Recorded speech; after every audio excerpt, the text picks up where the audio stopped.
Today in Sacred Breath, I heard something to the effect of letting go of all the wounds. That's also what often comes through in my channelings, that we can let go of trauma, old energies, and imprints in these transmissions. But some counselors say you have to really feel the trauma. The feelings attached to the traumas are necessary in order to be able to transform them and let them go. Is this just the old way that's no longer relevant? Do we have to know the trauma, or can we just forgive? Okay, well, this is a fantastic question. As an earth incarnate, I don't think any of us are free of some level of trauma. And we know the spectrum of trauma is quite large, right?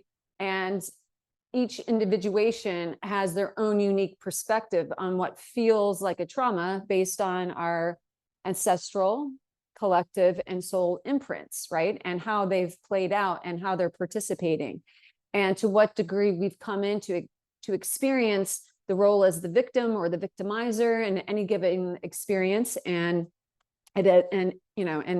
or experiences, right, in certain patterns. So there's not an answer that's a one size fits all in this. And I'm sure that's comes to no surprise, right? We're all unique individuations of source. We all come in with unique blueprints, and those blueprints help to guide us to navigate certain experiences. And in this case, even navigate the imprints of trauma, right? For some, we may reach a point of participation in our desire to release, lower frequency energies, which traumas tend to hold, right? Emotions trapped, belief systems of limitation and fear, oftentimes that become imprinted from the experience, right? So do we have to feel all the nuances, all the layers? Do we have to relive the trauma in order to be able to release it from our physical, mental, emotional, and spirit body? And the answer to that is not necessarily, right? And yet for some it may be. But seldom do I ever come into a situation or an experience on my own journey, and seldom have I held space and witnessed others on their journey where they really had to go into almost a reenactment of a particular experience or a trauma to be able to access it enough to clear and to release it, right? That said, with the given energies that are present and with all the things that are taking place right now, and I know this has come in a few times over the last several weeks, the subtle is no longer subtle, right? Felt sense is increasing. Our sensitivities and our awarenesses and our engagement with energy is becoming more and more and more heightened, more and more engaging, more participatory, if you will.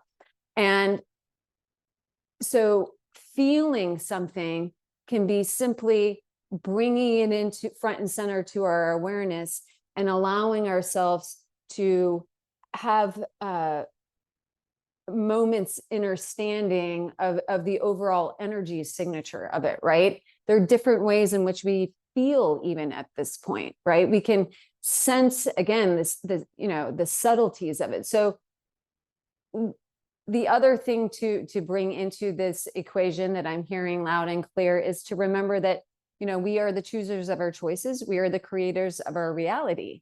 So we can also begin to communicate and to facilitate, I will say a command, if you will, which I know can be triggering to some, the commanding, the facilitation of our inner alchemy, right? Of our solar and cellular alchemy, by setting some rules to say, okay, I choose, as the chooser of my choices, as the director of my light ship, as the creator of my reality, I choose to bring into the forefront of my awareness, bring into my, massively infinite and eternal system of alchemical energy that is present here always, I choose to bring these experiences of trauma with grace and ease, bring them forth, have all the layers and levels of awareness that are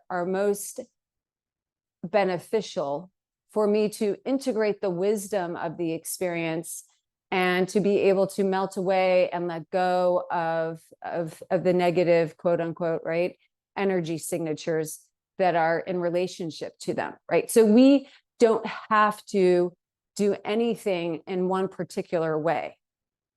We can create how we choose to navigate it, right? And in that experience, we might recognize, oh, that's interesting. This experience, I really barely felt anything in terms of, you know, the pain body recall, if you will, right? I had the awareness of the emotion of grief. I had the awareness of the emotion of despair. I had the awareness of the emotion of frustration. I could hear my physical body and my emotional body speaking it to me. And yet I didn't have our typical, or what we perceive, you know, as humans, as right, like reenacting it, really feeling like the pain of it, right? And then perhaps there are other timeline recalls, whether it's from this lifetime or previous timelines, where for us to fully transcend the imprint and to fully be able to bring home the fractals of self, we may have to endeavor a little bit more of a feeling, you know, the emotional body expressing itself more potently, if you will, or more palpably. And yet the key ingredient that I've found and am being reminded of in this is to remember, I'm not, you know, I am my highest source self in this experience. I am the witnessing presence. And from this place of 0 point, right? Holding the space of neutrality for all the layers of my physical, mental, emotional, and spirit body, holding that space so that, you know, I can usher them home, right? I can usher them home. I'm not now in this place of identification as the witnessing presence, as the holder of the space for all the layers of my cells and myself. I'm not identifying as myself as the character and the role in that experience, nor am I identifying with myself as the trauma itself, right? I'm honoring that. I'm wanting to know all there is to know about my subconscious and conscious participation in that. And yet in holding this space, you know, I can usher all of it back and clear and cleanse what's necessary and integrate what's, you know, desiring to come back home. So lots of different ways to navigate it. But ultimately, in response to she who has asked this question, I would say just feel into, and this goes for all of us, feel into each unique experience, right? Feel into each unique experience, come up with some guidelines and some ways in which, you know, we communicate to our bodies. I always like to throw in the addendum with grace and ease, with grace and ease.